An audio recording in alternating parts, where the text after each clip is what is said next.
Salve galera, Anjo Sobrenatural Análise na Parada, hoje com o quadro Casos Criminais. E eu trago para vocês o caso do menino Miguel, que foi morto pela mãe e pela madrasta na cidade de Imbé, no Rio Grande do Sul.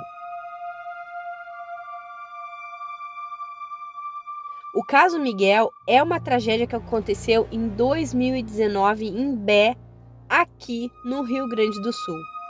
Miguel, um menino de apenas 7 anos, foi vítima de uma série de abusos físicos e psicológicos, culminando em sua morte nas mãos da sua própria mãe e madrasta. Ele foi submetido a espancamentos, queimaduras e outras formas de tortura ao longo de um período de tempo, revelando um padrão de negligência grave e violência doméstica. O caso gerou indignação nacional e colocou em foco a importância da proteção infantil e da responsabilização dos agressores. Tanto a mãe quanto a madrasta foram presas e condenadas pelo crime, destacando a necessidade de medidas mais eficazes de prevenção e intervenção em casos de abuso infantil. A tragédia de Miguel ressalta a urgência de criar ambiente seguro para todas as crianças e promover uma cultura de denúncia e proteção contra a violência doméstica. Miguel nasceu no ano de 2012, fruto de um relacionamento conturbado entre Yasmin, a mãe de Miguel, e de um rapaz cujo nome não foi revelado. O início da vida de Miguel ia no rumo normal de uma criança, filho de mãe solteira, com o apoio da avó materna, mas sem a presença do pai. Até que algo acontece e muda o rumo da vida de Miguel. E, infelizmente, muda para pior.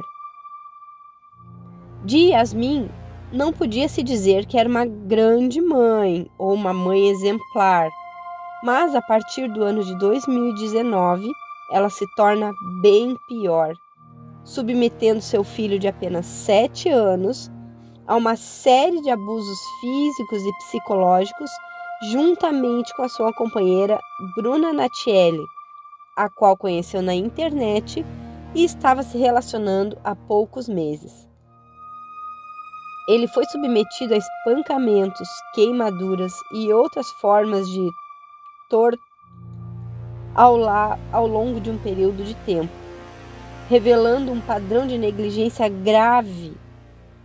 Miguel era privado de necessidades básicas, como comer, ir ao banheiro, tomar banho e etc. E, por fim, era preso dentro de guarda-roupas das casas por onde passava. O casal, que se dizia responsável, vivia de ajuda de amigos, parentes e de abonos do governo, pois vivíamos nessa época, aquele período que as pessoas usavam máscaras. A família mudava constantemente de casa e até de cidade, até que, por alguma razão, foram parar na cidade de Imbé, uma cidade litorânea perto de Porto Alegre. Miguel passava seus dias escondidos dentro de casa, muito magro e debilitado. Nem os vizinhos sabiam da sua existência. A família passou por 2 pensões nessa cidade. Na primeira delas, a dona soube por acaso que havia uma criança na casa. E certo dia, percebendo que Miguel havia ficado sozinho em casa, tratou de levar comida ao menino, mas não denunciou porque não imaginou o que de fato acontecia na casa.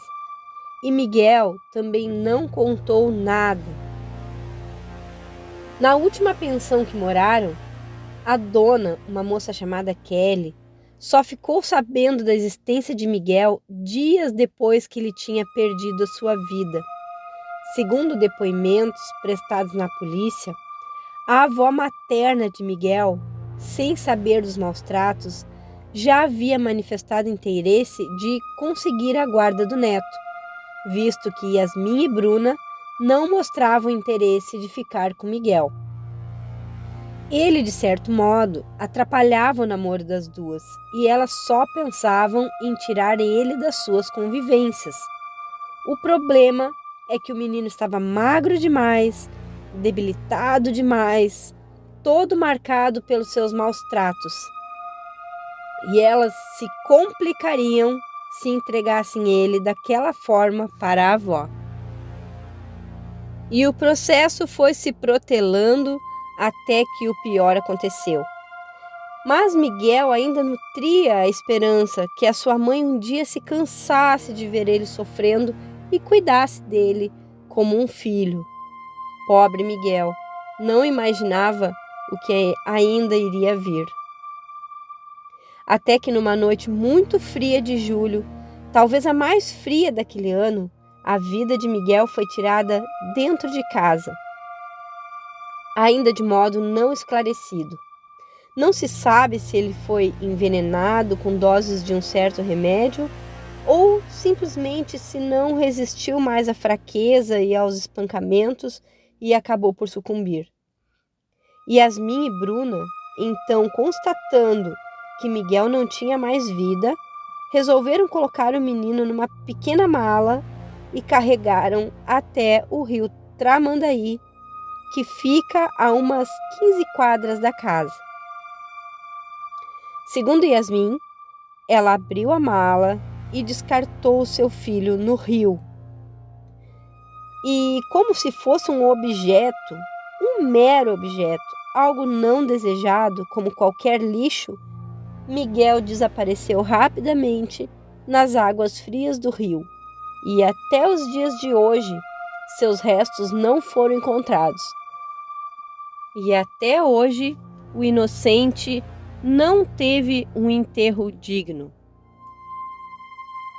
Após deixar o menino no rio, as mulheres descartaram a bolsa que carregaram Miguel e voltaram para casa abraçadas por causa do frio intenso daquela madrugada gaúcha. Na noite do dia seguinte, ou seja, 36 horas depois, o casal se dirigiu com muita naturalidade, muita calma, a uma delegacia com o intuito de registrar o desaparecimento do menino. Certas de que a polícia não iria dar importância ao caso e que as suas vidas seguiriam conforme seus planos, agora sem a incômoda presença de Miguel gritando dentro do roupeiro. Mas a explicação de Yasmin para o desaparecimento do menino não fazia muito sentido. E a foto que ela tinha de Miguel para apresentar à polícia era de um ano atrás. E isso chamou a atenção dos policiais experientes e mais atentos, que, observando o comportamento estranho das duas, logo mataram a charada e partiram para a investigação. Logo desconfiaram do que tinha acontecido. Fizeram buscas dentro da casa, mas não encontraram Miguel. Ao serem confrontadas, o casal confessou que tinham jogado Miguel no rio e os oficiais começaram as buscas imediatamente. E essa busca durou 20 dias, mas nada foi encontrado.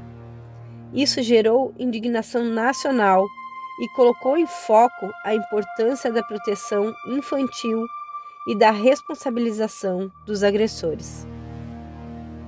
Tanto a mãe como a madrasta foram presas e recentemente foram submetidas a júri popular e foram condenadas pelo crime de tortura, assassinato e ocultação de cadáver.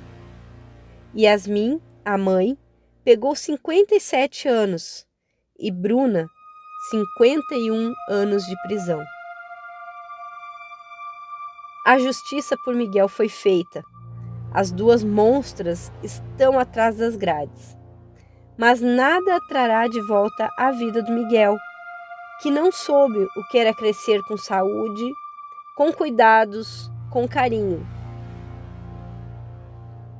Talvez a sua vida tivesse sido poupada se a avó tivesse notado antes o caos que Miguel estava submetido, ou se algum vizinho tivesse chamado a polícia quando escutaram os gritos de criança, mas preferiram acreditar que era gato e deixaram para lá.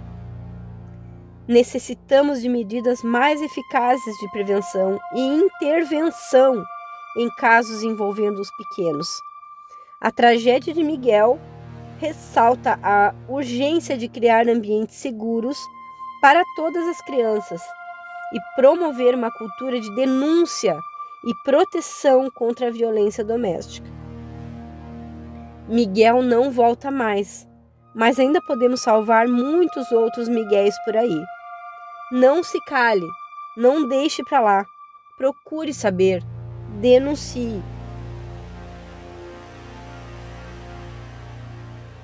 Então é isso, pessoal. Espero que vocês tenham gostado do vídeo de hoje.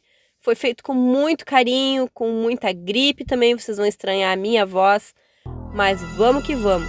Espero que vocês deixem o seu like. Se você não for inscrito, se inscreva, porque aqui tem novidade toda semana. Um abraço, fui!